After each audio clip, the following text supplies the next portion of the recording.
안녕하세요. 오늘도 사연살롱을 찾아주셔서 감사합니다. 30대 후반 일과 가정에 최선을 다하며 살고 있는 워킹맘입니다. 요즘은 부쩍 시간이 너무 빨리 지나간다는 생각을 하는 것 같아요. 월요일이 된 지 얼마 되지 않았는데 벌써 금요일이고, 또 꾸물거리던 아들은 언제 컸는지 벌써 중학생이 되었는데, 이러다가는 눈 깜박할 사이에 아들은 어른이 되고 저와 남편은 할머니, 할아버지가 되는 건 아닌지, 조금은 엉뚱하지만 그만큼 빨리 지나가는 시간이 그저 아쉽기만 합니다. 그런 저에겐 힘들게 살았던 아픈 과거가 있어요. 저는 소위 망한 집의 딸이었거든요. 아빠가 사업하는 동안은 경제적으로 풍족하게 살다가 아빠의 사업이 망하면서 순식간에 나락으로 떨어졌죠. 그래서인지 유독 힘든 시간이 많았던 것 같아요. 아빠는 빚증에 쫓겨 도망자 신세가 되었고, 집에 압류 딱지까지 붙으면서 엄마가 그 충격으로 술에 빠지게 되어서 그야말로 저는 누구 하나 의지할 사람 하나 없이 외롭고 힘든 시간을 버텨야 했는데요. 그때는 참 시간이 그렇게도 더디게 흐르더니 이제야 제가 꾸린 가정에서 행복함을 느끼고 사는데 야속한 시간은 제 마음을 참 몰라주는 것 같네요. 그런데 막상 시간이 흐르다 보니 저뿐만 아니라 저의 주변 환경도 많이 변해 있더라고요. 그 사실을 작년에 반갑지 않은 형님들과의 만남으로 체감하게 되었죠. 저는 앞서 말했듯 힘든 어린 시절을 보냈어요. 부모님이 있었지만 없는 것과 다르지 않았고, 그렇기 때문에 철이 빨리 들었는데, 그런 제가 유일하게 희망이라고 생각하는 것이 공부였어요. 저희 엄마는 없는 집에서 공부해봤자 소용없다며 어디 가서 돈이나 벌어올 궁리를 하라고 했지만, 이 지긋지긋한 현실에서 벗어나기 위해선 역시 공부밖에는 없다고 생각했던 저였죠. 그래서 정말 죽기 살기로 매달렸던 것 같아요. 다른 아이들처럼 학원에 갈 수 있는 처지가 아니니 학교 선생님에게 매달릴 수밖에 없었고, 그래도 혼자 열심히 노력한 끝에 수능 시험을 제법 잘 칠 수 있었는데요. 문제는 역시 대학에 갈 돈이 필요하다는 거였어요. 장학금을 받을 만큼 뛰어났다면 참 좋았겠지만 혼자 공부하면서 거기까지 바랄 순 없었고, 그래도 나름 서울에 이름 있는 학교 3곳에 모두 붙었던 저는 합격 소식을 받아들고도 그야말로 돈이 없어 대학을 포기해야 하는 현실에 부딪히고 말았죠. 하지만 간절히 바라면 기적이 한 번쯤은 일어나는 건지, 대학 등록 마감일을 앞두고 어디서 제 사정을 들으셨는지 시골에서 하우스 농사를 짓던 할머니가 저에게 구원의 손길을 내밀어 주셨는데요. 그때 제 눈에 비친 할머니는 공경에 처한 신데렐라에게 호박마차와 드레스를 짠하고 만들어준 마법사처럼 보였어요. 세령아, 힘들지? 할미라도 건강하고 돈이 많으면 너 하나는 어떻게든 책임지고 싶은데 할미가 너무 늙고 능력이 없어서 미안하다. 대신 이거 받아. 이게 뭔데요? 돈이다. 근데 그게 얼마 되진 않아. 그래도 네 대학 등록금 정도는 될 게다. 이렇게 힘들수록 사람은 공부를 해야 해. 할미가 다는 보태주지 못하겠지만 그래도 힘 닿는 동안은 어떡하든 해볼 테니 너라도 포기하지 마라. 저도 그러고 싶은데 엄마가. 네 엄마한테는 내가 말하마. 애미라는 사람이 참 한심하지. 물론 네 아빠가 한 짓이 있으니 내가 할 소린 아니지만. 할미, 차 시간 돼서 이제 가야 해. 우리 강아지 할미가 미안하다. 저는 그렇게 힘들지만 할머니의 도움으로 대학을 갈 수 있었어요. 물론 이 사실을 안 엄마는 당장 먹고 살기도 힘든데 무슨 대학을 가냐며 할머니가 좋게 말을 하셨음에도 그 돈을 저에게서 뺏으려고 했는데, 저에게도 그 돈이 유일한 희망이었기에 악착같이 그 돈을 지켜야만 했어요. 그래서 그 돈으로 대학에 입학할 수는 있었지만 엄마와는 남보다 더 못한 사이가 되었고, 할머니가 주신 그 돈으로는 당장 2학기 등록금도 해결할 수 없었기에 저는 숙명처럼 아르바이트를 하루에 3개씩이나 하며 고단한 생활을 할 수밖에 없었어요. 물론 제때 마련하지 못한 등록금 때문에 휴학과 복학을 반복하며 대학을 참 오래 다녔는데 그러던 중 운명처럼 남편을 만나게 되었어요. 그때 제 나이가 22살이었어요. 남편은 저보다 3살이 많았죠. 남편은 다정하고 유머러스한 사람이었죠. 사실 저는 사는 것이 팍팍하고 힘들어서 그렇게 웃을 일이 잘 없었거든요. 하지만 남편하고 있을 때면 뭐가 그렇게 재미있는지 하루 중에 남편과 아르바이트하는 시간을 기다릴 정도였는데 그렇다고 제가 먼저 남편을 좋아했던 건 아니었어요. 저는 워낙 공부와 아르바이트에 치여 그런 걸 생각할 여유가 없었고 그랬기에 먼저 손을 내민 사람은 남편이었는데요. 여유가 없던 저는 그 마음을 거절할 수밖에 없었어요. 저기 마음은 고마운데 내 처지가 연애할 정도로 한가하지 않아. 미안해 오빠. 그래? 나도 대충은 들었는데 너 그렇게 많이 힘들어? 연애할 시간도 없을 만큼? 나 너 공부하는 거랑 다른 아르바이트 하는데 방해 안 할 수 있는데 그래도 안 되는 거야? 내가 오빠가 생각하는 것보다 훨씬 더 어려워. 그래서 어쩌면 내가 오빠한테 상처를 줄지도 몰라. 괜히 서로 불편해지느니 지금처럼 같이 일하는 오빠 동생으로 지냈으면 좋겠어. 미안. 저는 그렇게 제 생애 처음으로 받게 된 고백을 거절했어요.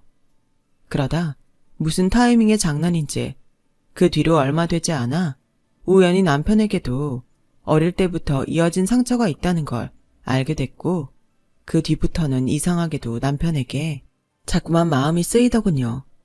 지금 생각하면 제가 힘든 사람이었기에 그런 남편을 그냥 두고 볼 수는 없었던 것 같아요. 남편은 공부 잘하고 반장과 전교 회장만 하던 잘난 형들에게 밀려 어릴 때부터 쭉 찬밥 신세였다고 했어요. 남편은 사실 공부에 대한 의지도 없고 공부머리도 없어서 대학은 다니지 않고 아르바이트를 해서 생활하고 있다고 했었거든요. 그렇기에 남편은 학교에 다니는 동안 성적이 늘 하위권이었고 시어머니는 그런 남편에게 공부 못하는 아들은 밥 먹을 자격도 없다며 형들하고 겸상하고 싶으면 성적을 올려오라고 했다는데 결국 성적을 올리지 못한 남편은 고3 졸업 때까지 밥상을 따로 받았다고 하더군요. 형들은 고기 반찬에 따뜻한 고깃국을 먹을 때 자기는 찬밥을 먹었다며 그때의 서러움이 생각났는지 눈시울을 붉혔어요.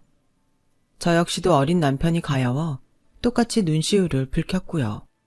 그래서 좀 늦긴 했지만 남편의 마음을 받아주고 싶다는 생각을 했어요. 그렇게 저는 처음으로 남자친구를 사귀게 되었고 생활에 방해만 될 뿐이라고 생각했던 연애는 제 인생에서 처음 느껴보는 행복이었기에 나중엔 남편보다 제가 남편을 더 사랑하게 됐는데요. 그도 그럴 것이 남편은 마치 저의 든든한 보호자처럼 저를 항상 따뜻하게 챙겨줬고 그런 경험이 아빠의 사업이 망한 후 처음이었던 저는 남편에게 푹 빠질 수밖에 없었죠. 그렇게 서로에 대한 마음이 커진 저와 남편은 아직 한참 어린 20대 나이임에도 불구하고 결혼을 하고 싶다는 생각을 하게 되었어요. 하지만 가진 것이 없었던 저희가 결혼을 꿈꾸기엔 현실의 벽은 너무 높았죠. 그리고 그때쯤 양쪽 집에서도 저희의 교제를 알게 되었는데 결혼까지 생각하고 있다는 저희의 말에 그야말로 기겁을 하며 짠듯이 반대를 하더군요. 뭐? 결혼? 니들 나이가 몇인데 결혼을 한다는 거야? 안 돼. 엄마 말 안 듣고 그렇게 공부도 안 하더니 이제는 결혼을 하겠다고? 결혼이 뭐 니들 소꿉장난인 줄 알아? 넌 결혼이 아니라 지금이라도 대학 갈 생각이나 해. 내가 저더러 서울대를 가라는 것도 아닌데 남들 다 가는 대학을 왜 안 가는 거야? 네 형들을 봐라. 연대에 고대에. 넌 형들 보면서 뭐 느껴지는 게 없니? 형들은 다 명문대에 알아서 대기업 공기업에 잘 만들어가서 다닌다는데 동생이 넌 뭐냐고. 그리고 너 여자애가 얼마나 한심하면 취직도 하기 전에 결혼을 하겠다고 해. 듣자 하니 망한 집 딸이라고 하던데 언감생심 내 아들 꼬실 생각이면 그만두는 게 좋을 거다. 내 입에서 험한 소리 나가기 전에 여기서 관둬라. 어머, 결혼을 하겠다고? 내가 그렇게 가지 말라던 대학을 쳐가더니 고작 한다는 게 취직이 아니라 결혼이냐? 웃기고 자빠졌네. 됐다고 그래라. 난 네 혼수해줄 돈도 없고 찬성할 마음도 없으니까. 그래도 정하고 싶으면 니들끼리 냉수 떠다 놓고 해. 솔직히 기쁜 마음으로 허락해줄 거라는 건 기대도 하지 않았어요. 하지만 막상 예상한 일이 현실이 되자 저나 남편은 평상시에 있으나 마나한 자식처럼 대할 때는 언제고 이러나 싶어서 어이가 없었고, 저희는 결국 저희끼리 원룸을 얻어 혼인신고를 하고 같이 살 생각에 이르게 되었습니다. 그제야 주변에서 자기더러 뭐라고 하겠냐며 시어머니가 먼저 내키지 않는 허락을 하셨어요. 하지만 말 그대로 허락만 했을 뿐 시어머니는 그 어떤 도움이나 관심도 주지 않았는데, 이런 말 참 뭐하지만 그러든 말든 저나 남편은 서로 사랑하는 마음이 더 중요했기에 우리끼리 마련한 원룸에서 가장 행복한 신혼 시절을 보내는 것 외에는 아무것도 개의치 않았어요. 사실 그때까지도 저는 대학을 졸업하지 못했는데요. 이젠 정식으로 저희 보호자가 된 남편이 먼저 제 등록금을 자기가 해결하겠다고 제가 말리는데도 공사판에 나가 일을 하기 시작했어요. 그렇게 번 돈을 등록금으로 내라며 저에게 주는데 어찌나 고맙고 미안한지 선뜻 그 돈을 받을 수가 없더라고요. 그러자 남편은 미안할 거 없다며 자기 손으로 제 등록금을 납부했고, 그렇게 저는 남편의 도움으로 무사히 대학을 졸업할 수 있게 되었어요. 그 즈음 1년 간격으로 남편의 형들인 첫째 시아주버님과 둘째 시아주버님이 꽤나 돈 있는 집안 여자들과 결혼을 하면서 뜻밖의 갈등을 빚게 됐어요. 시어머니에게 무슨 말을 어떻게 들었는지 알 수 없지만 형님들은 먼저 결혼한 제가 마치 눈엣 가시인 듯 항상 저를 못 잡아먹어 안달이었고, 자기들 분리할 때는 먼저 시집온 저에게 다 미루면서 그 밖의 일에는 자기들이 저보다 손윗사람이라며 그렇게 대접받기를 원했는데 정말 꼴값이더라고요. 하지만 그렇다고 제 성질대로는 할 수 없었어요. 시어머니가 두 형님들을 너무 예뻐하셨거든요. 게다가 괜히 형님들 얘기를 하다 종종 걸핏하면 망한 집딸이랑 무슨 비교가 되냐며 저를 무시하셨는데, 솔직히 그런 소리를 들을 때면 내가 뭐하러 결혼을 해서 이런 소리를 듣고 있나 싶은 생각에 결혼을 후회하기도 했어요. 그렇지만 남편은 저에겐 둘도 없는 가족이자 사랑하는 사람이었고, 남편과 함께라면 좁은 원룸 생활도 그저 소꿉 장난처럼 재밌기만 했는데요.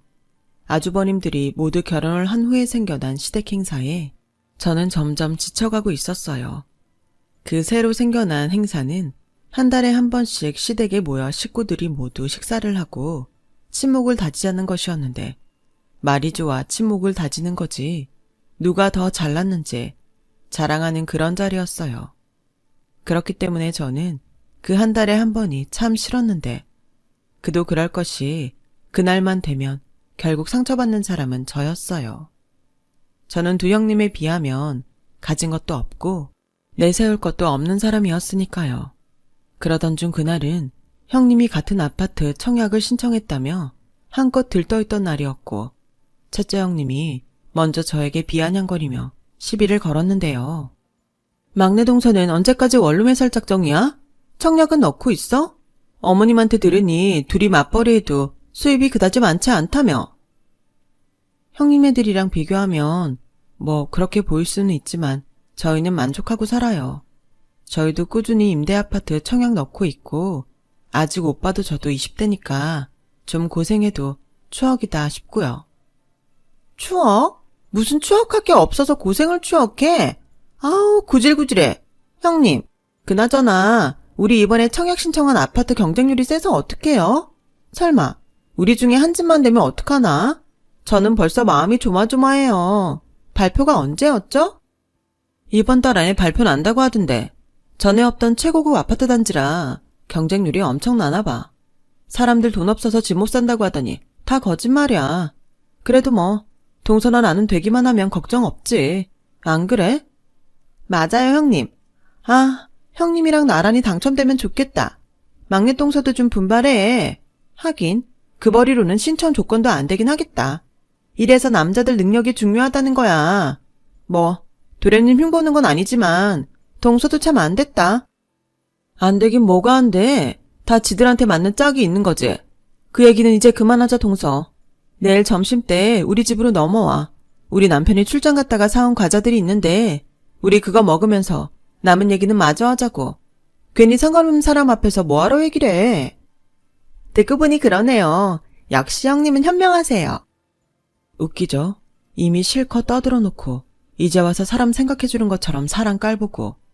전에는 형님들이 그럴 때마다 저도 지지 않으려고 몇 마디를 꼭 더 하곤 했는데 이게 다 부질없는 짓이더라고요. 그래서 그냥 니네들은 떠들어라. 나는 안 들린다 하고 꼭 대답해야 하는 것만 말을 하곤 했는데 그래도 싫은 사람들이랑 같이 있는 건 여간 스트레스가 아니었어요. 자기야, 우리 이제 한 달에 한 번 그거 가지 말까? 가만 보니까 형수들이 자기 은근 깔보고 그러던데 내가 눈치가 없어서 미안해. 아니야. 솔직히 형님들 재수없긴 한데 괜히 이 이상 어머님 눈밖에 나는 건 아닌 것 같아. 그래도 내가 형들처럼 잘나지 못해서 미안해. 무슨 그런 소리래. 난 자기여서 좋은 건데. 게다가 내 대학 졸업장도 자기 덕에 받았잖아. 난 절대 그렇게 생각하지 않으니까 두 번 다시 그런 소리 하지 마. 그렇게 말해줘서 고마워. 나 진짜 열심히 일할 거야. 그래서 우리 셋이 좋은 집에서 살게 해주고 좋은 거 맛있는 거 내가 다 사줄게. 이렇듯 제 남편은 다른 건 몰라도 저를 생각하는 마음이 지극했어요. 그리고 계획에는 없었지만 아이가 먼저 저희 부부를 찾아왔고 처음엔 부모가 된다는 것이 실감나지 않아 얼떨떨했지만 그 또한 너무나도 감사하기만 했는데요. 시어머니는 첫 손주 소식임에도 불구하고 그리 반가워하지 않으셨어요. 오히려 화를 내며 저희 부부를 한심하게 생각하셨죠. 뭐야, 니네는 준비도 안 된 것들이 덜컥 애를 가지면 어떡하겠다는 거야. 결혼도 남들보다 빨리 하더니 뭐가 그렇게 급해. 그리고 여자인 네가 더 피임을 열심히 했어야지. 한참 돈 벌 나이에 배불러서 집에 들어앉으면 능력 없는 내 아들만 죽어나라는 소리야. 엄마, 무슨 말을 그렇게 해. 내가 아무리 형들보다 능력이 없어도 우리 집 가장이야. 내가 알아서 한다고. 아이고, 퍽이나 알아서 하겠다. 니네가 아니라 첫째나 둘째였으면 얼마나 좋아. 니 형들은 나란히 그 고급 아파트 청약 당첨됐댄다. 근데 니들은 뭐니? 남들 척척 아파트 사고 재산 불려나갈 때 니들은 원룸이나 전전하면서 이젠 갓난쟁이까지 있으니 이걸 어쩔 거냐고. 그래놓고 니들은 행복해? 어머니, 이런 말씀 외람되지만 저희는 저희 계획이 있어요. 어머님 보시기엔 답답하고 한심해 보이실 수 있지만 조금만 더 참고 지켜봐 주실 순 없으세요? 지켜봐? 내가 그렇게 지켜만 보다가 저승길 갈 것 같아 그런다. 내가 뭐 어지간해야지. 공사판에서 막일이나 하면서 무슨 돈을 벌어? 그리고 너는 대학식이나 나왔는데 이렇게 별 볼 일 없고. 이래서 남자는 능력, 여자는 집안이 중요한 거라고. 니들은 자리 잡긴 글렀어. 아, 그래서 엄마는 머리는 나빠도 처가에 돈 있다는 소리에 형들 골빈 빈껍데기 같은 여자들한테 장가 보낸 거야? 됐고, 엄마 계속 그렇게 막말만 할 거면 우리 이제 부모 자식 간 영 끊고 살자. 어차피 나는 내놓은 자식이고 엄마는 잘난 형들만 있으면 되니까 서로 그 편이 낫지 않겠냐고. 괜히 아직 태어나지도 않은 우리 애 가지고 이러쿵저러쿵 하지 말고 각자 잘 살자. 뭐야? 엄마가 괜히 그래? 답답하니까 그렇지. 아주 똑같은 것들이 결혼해서 쌍으로 내 속을 뒤집잖아. 그러니까 안 보면 그 속 안 뒤집히고 좋잖아. 자기야, 우리 이제 여기 오지 말자. 엄마 연락 와도 받지 마. 자기야, 그래도 이렇게까지 하는 건. 아니야, 진작에 그랬어야 했어. 괜히 잘 지내보겠다는 생각에 내가 자기한테 미안하지. 괜히 안 들어도 될 소리만 들었잖아. 앞으로 자기 태교도 해야 되는데 여기 집안 사람들은 뭐 하나 도움이 안 되잖아. 그러니까 가자. 저는 그렇게 남편의 손에 이끌려 시댁을 나왔어요. 그리고 마음은 불편했지만 저는 시댁에는 가지 않게 되었고 임신 초기 중에 몸이 너무 힘들어서 다니던 직장을 그만두게 되었는데 그러면서 형님들과 시아주버님들이 시어머니에게 무슨 말을 들었는지 저희 집에 와 한바탕 소동이 있던 날도 있었어요. 하지만 남편은 철저하게 그들을 남처럼 대했고 다시 한번 찾아오면 경찰에 신고한다며 으름장까지 놓았는데요. 그날 이후론 시댁 식구 중 그 어떤 사람도 저희 부부에게 연락하거나 찾아오지 않더군요. 그렇게 저는 임신 기간을 마치고 출산을 하게 됐어요. 눈에 넣어도 아프지 않을 지금의 저희 아들인데 제가 아들을 낳았다는 소식을 어떻게 들었는지 한참 동안 연락이 없었던 시어머니가 번호까지 바꿔가며 저에게 전화를 거셨죠. 여보세요? 나다. 너 아들 낳았다며? 네, 그건 어떻게... 네 형님이 그러더라. 애기 사진을 핸드폰에서 봤다고. 그래도 그 씨가 우리 집신데 언제까지 남처럼 지낼래? 그러지 말고 네가 네 남편 좀 좋게 구슬려 봐라. 그럼 내가 못 이기는 척 할 테니까. 아, 어머님 뜻은 잘 알겠는데 아마 그이는 그럴 생각이 없을 거예요. 정 원하시면 어머님이 직접 그이한테 연락해 보시면 어떠세요? 아무래도 당사자끼리 푸는 게 더 좋지 않을까요? 너는 이제 엄마씩이나 됐으면 그렇게 생각이 짧아서 어떻으니? 됐다, 끊자. 시어머니는 그렇게 자기 뜻대로 되지 않으니 한껏 성을 내고 전화를 끊으셨어요. 그리고 남편에게 시어머니에게 전화가 걸려왔다는 걸 전달했는데 그 바뀐 번호도 차단하라며 남편은 단호했고 저는 차단까지는 하지 않았지만 그 뒤로도 잊을만 하면 한 번씩 걸려오는 시어머니의 전화를 받지 않았어요. 급한 용건이면 남편에게 직접 할 거라고 생각했으니까요. 그렇게 저희는 세상에 저희 세 식구만 있는 것처럼 똘똘 뭉쳐서 살았어요. 그리고 시어머니와 형님들은 저희 남편이 능력이 없다며 그렇게 무시했지만 남편은 어느 순간부터 성실하고 일을 잘한다는 소문이 나서 현장을 3개나 관리하는 소장이 되었고 저는 아이가 어려 직장에 나가지 못하니 재취업에 유용한 자격증을 따려고 공부를 하기 시작했는데 세무회계 쪽에 흥미를 갖게 됐어요. 그리고 저희 아들이 돌을 넘기면서 저희에게도 작은 평수지만 신축 아파트 청약 당첨이라는 기쁜 소식도 들려왔는데 그런 기쁨도 잠시 저희가 한껏 들뜬 마음으로 아파트에 이사를 가던 날 무슨 악연인지 저희 동네에서 형님들을 보게 되었어요. 어머, 이게 누구야? 가족도 아니고 남도 아닌 이상한 막내 똥소잖아. 애 낳았다는 소리는 어머님한테 들었는데 이젠 3살쯤 됐나? 아, 근데 이 아파트 살아? 네, 저희도 오늘 이사 왔거든요. 아, 그래? 그래도 장하게 원룸 생활은 졸업했네. 워낙 소식도 모르고 남처럼 지내니까 어떻게 사나 궁금하긴 했어. 형님, 궁금하긴 뭐가 궁금해요. 그리고 여긴 그냥 서민들 사는 아파트인데 우리 아파트랑 비교가 안 되죠. 우리 아파트가 지금 얼마나 올랐는데. 아, 그러세요? 좋으시겠네요. 그럼 저는 이만 바빠서 갈게요. 막내 똥서, 잠깐만. 내가 어지간해서는 참으려고 했는데 이건 아니지 않아? 막내 또래님이 그런다고 동서까지 그러면 어떡해? 그럼 저야말로 거기서 뭘 더 어떻게 해야 해요? 저야말로 중간에서 할 수 있는 일은 다 했어요. 뭘 다 했다는 건지 모르겠네. 그리고 말이 나와 하는 말인데 우리도 들었어. 동서 집안 망한 집이라며? 어쩐지 뭐 하나 비슷한 구석이 없더라고. 괜히 우리만 나쁜 손윗사람 만들고 우리도 난처해. 듣자 하니 거북하네요. 저희 친정이랑 형님들이 무슨 상관이죠? 그리고 저는 형님들 나쁜 사람 만난 적 없어요. 자격지심이시죠? 뭐? 자격지심? 형님, 들으셨죠? 우리 보고 자격지심이래요. 우리가 급이 안 맞아서 일부러 무시한 건데 너무 황당하다. 그렇죠? 내 말이 이런 거지 같은 아파트 당첨됐다고 기가 살았나 본데 어디 한번 계속 까불어봐. 아파트도 급이 있어. 아파트라고 뭐 다 같은 줄 알아? 그 애가 학교 가면 막내 동서도 알게 될 거야. 이 아파트 수준을. 가자 동서. 끝까지 잘난 척에 고개를 빳빳하게 들고 사라져가는 형님들을 한심하게 쳐다봤는데 그러는 자기네들은 왜 굳이 이 아파트까지 찾아왔는지 궁금하더라고요. 그리고 나중에 알게 됐죠. 둘째 형님 친구 중에 저와 같이 청약이 당첨돼서 이사 온 사람이 있었고 그 친구 길을 죽이겠다면서 같은 아파트 사는 큰형님을 데리고 왔다는데 형식적이긴 하지만 어찌됐든 법적으로 한 가족이라는 것이 그렇게 부끄러울 수가 없었네요. 그렇게 시간은 흘렀고 저희 아들은 초등학생이 되었어요. 저는 오랜 시간 공부한 끝에 세무사 자격증을 취득하게 되었어요.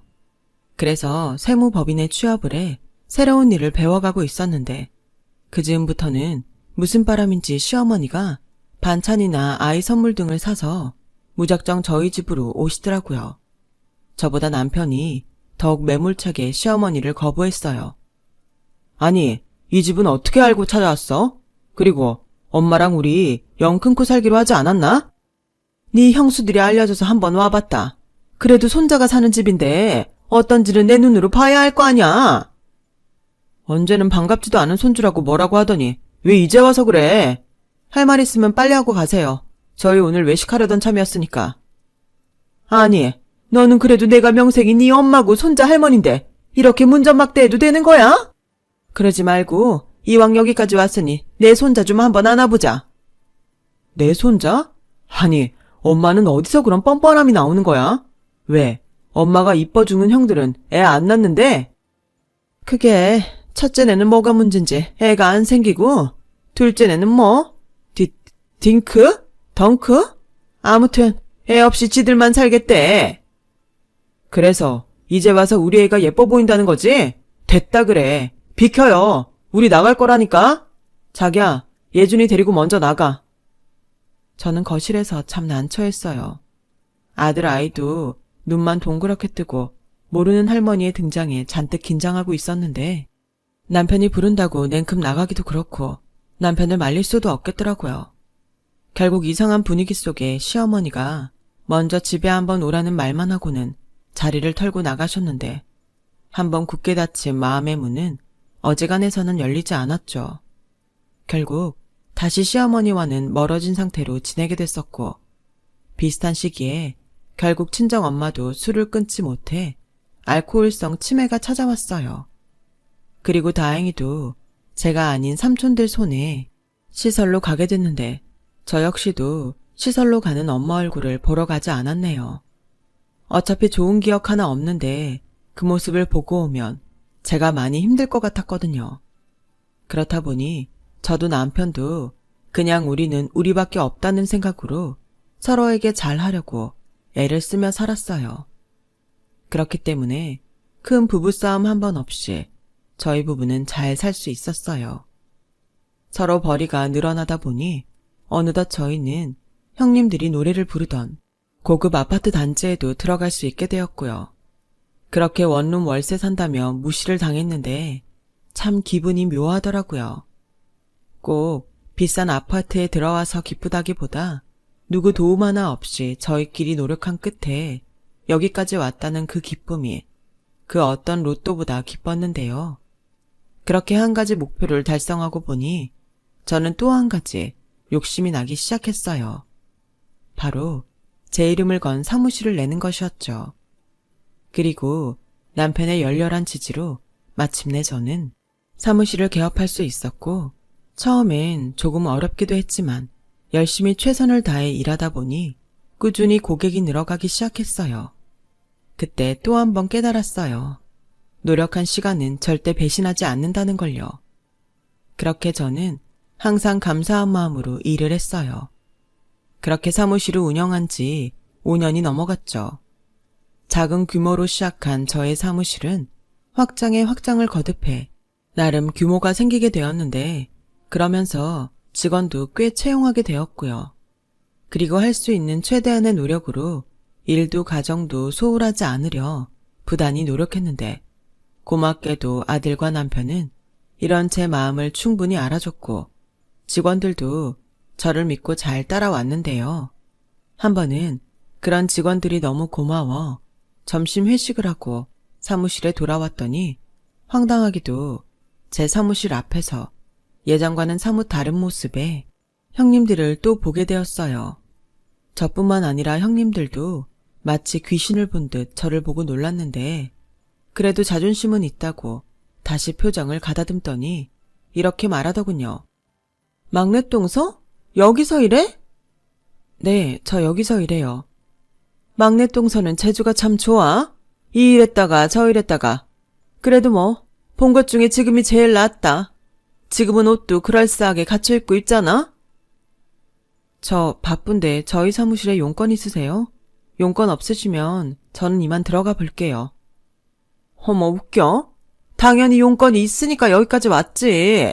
여기 사무실 대표님 좀 만나러 왔는데 자리에 계실까? 어디 한번 안내해봐. 안내요? 그나저나 예약은 하셨어요? 저희 사무실 대표님은 미리 약속을 잡지 않으시면 만나실 수 없는데요. 이봐 동서, 우리 몰라? 아무리 영 큰코 살았다지만 우린 가족이잖아. 동서가 나서서 약속 없이도 만나게 해줄 수 없어? 형님도 뭐라고 하세요. 아무리 신수가 화내줬어도 우리가 손윗 사람인데 물어보지도 않고 무작정 안 된다는 말을 하는데 형님은 화 안 나세요? 들었지? 막내 동서 못 보던 사이에 간이 배 밖에 나왔구나. 우리가 기니 대표님이랑 상의할 일이 있으니 안에 들어가서 빌던지 없던 약속을 잡든지 막내 동서 능력을 보여줘. 저는 참 황당하고 그 순간이 재밌었어요. 형님들은 절대 제가 자기가 애타게 찾는 대표라는 것을 짐작하지도 못하는 눈치였으니까요. 그리고 그때였어요.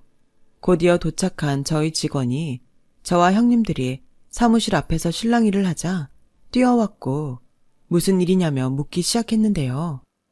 대표님, 무슨 일 있으세요? 여기 이분들 아시는 분들이세요? 곧 있으면 장 원장님 오실 시간인데. 아, 벌써 시간이 그렇게 됐나? 알겠어요. 나 먼저 들어갈 테니 여기는 이주임이 안내 좀 해주세요. 참고로 나는 바쁘니까 다른 사무실을 안내해주면 좋겠어요. 아, 알겠습니다, 대표님. 지금 뭐 하는 거지? 저기요, 지금 누구더러 대표님이라는 거예요? 동서가 여기 대표라는 거야? 아니, 이게 말이 되나, 형님? 막내 동서, 어떻게 된 건지 설명 좀 해봐. 정말 자기가 여기 대표야? 장난치는 거 아니지? 아니, 어떻게 자기가 세무사가 될 수 있는 거야? 그야, 누가 무시하며 자랑질하고 돌아다니는 동안 저는 미래를 위해 공부했으니까요. 이제 설명이 좀 됐을까요? 그럼 저는 바빠서 들어갈게요. 그리고 반갑지 않으니까 저희 사무실엔 더 이상 찾아오지 않으셨으면 좋겠네요. 막내 동서, 잠깐만. 그래도 우리가 한 가족인데 우리 좀 도와줘. 일단 내 말 좀 들어봐. 응? 형님들은 그 뒤부터는 막무가내로 듣고 싶지 않은 자기 사정을 이야기하기 시작했어요.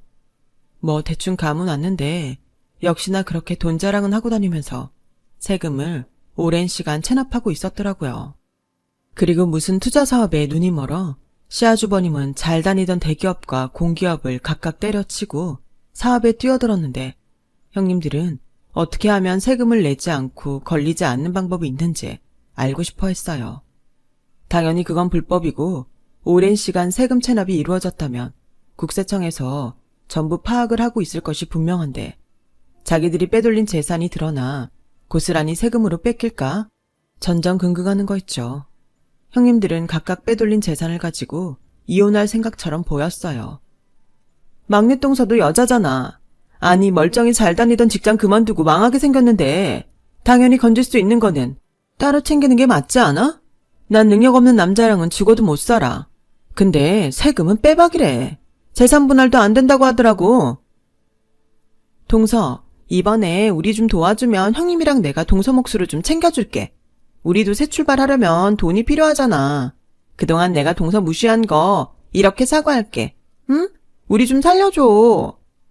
저는 어이가 없었어요.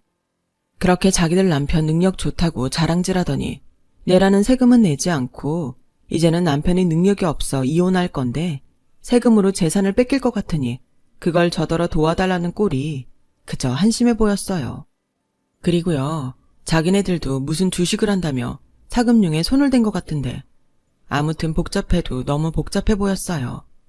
그래서 저는 빼돌린 재산은 그럼 지금 어디 있냐고 물었고 바보 같은 형님들은 제가 자기들을 도울 거라고 생각했는지 자신들이 은닉에 사용한 외국 은행에 개인 금고를 알려줬어요. 친절하게 위치까지 알려주더군요.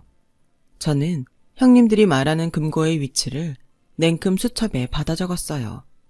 그리고 직원을 불러 고액 체납자 신고를 지시했는데요. 순간 믿는 도끼에 발등이 찍혔다며 형님들은 순간 넋을 놓고 저를 보더니 이제는 자기들을 살려달라며 무릎까지 꿇고 빌기 시작했어요. 하지만 이미 번복하기엔 때는 늦었고 형님들은 결국 꼼수를 부리려다 그대로 망하게 되었는데요. 그에 반면 저는 형님네들의 체납액이 컸는지 나라에서 포상금까지 받게 되었어요. 그러려고 했던 건 아니었는데 포상금까지 받게 되니 저는 더욱 이 일에 사명감을 갖게 되었죠.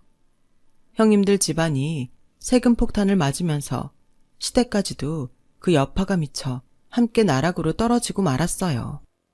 그 후 한동안은 저 때문에 자기들이 망했다며 저희 사무실에 시어머니까지 합세에 찾아와 난동을 부리기도 했는데 곧바로 경찰에게 잡혀갔네요. 사람 앞날이라는 건 정말 한 치 앞을 내다볼 수 없는 것이 맞는 것 같아요. 그렇게 신분 상승한 것처럼 자랑을 하더니 이젠 가진 거라고는 빚밖에 없게 되었으니 그제야말로 그들과 정말 남처럼 지내야 하지 않을까 생각합니다. 그들은 알기나 할까요? 지난날 무시당하며 상처받았던 저와 남편의 그 마음을요. 부디 그 사람들이 자신들의 잘못된 행동을 평생 후회하며 남을 인생을 그에 걸맞은 시련 속에 살길 바래요. 누군가는 그래도 가족인데 어떻게 그러냐고 하실 수도 있겠죠. 하지만 저는 죄라는 건 결국 가족이라도 자기들이 짊어져야 할 부분이라고 생각합니다. 그래야 내 아이가 살아갈 이 세상이 그래도 성실하게 살아볼 만한 세상이라고 말할 수 있을 것 같거든요. 지금은 어쩔 수 없는 불행의 시간을 견디고 있으시다면 절대 좌절하지 마세요. 성실하게 지금 할 수 있는 최선을 다한다면 어느 날 갑자기 아쉬운 행복의 시간으로 바뀌어 있을 거예요. 항상 저도 최선을 다하며 후회 없이 살게요. 여러분들도 언제나 후회가 남지 않은 오늘이 되시길 바라며 저의 이야기를 마치겠습니다. 지금까지 저의 이야기 들어주셔서 대단히 감사합니다. 여러분, 사연 댓글에 응원과 현명한 조언 부탁드려요. 좋아요와 구독은 저에게 큰 힘이 됩니다. 오늘도 좋은 일 가득하세요.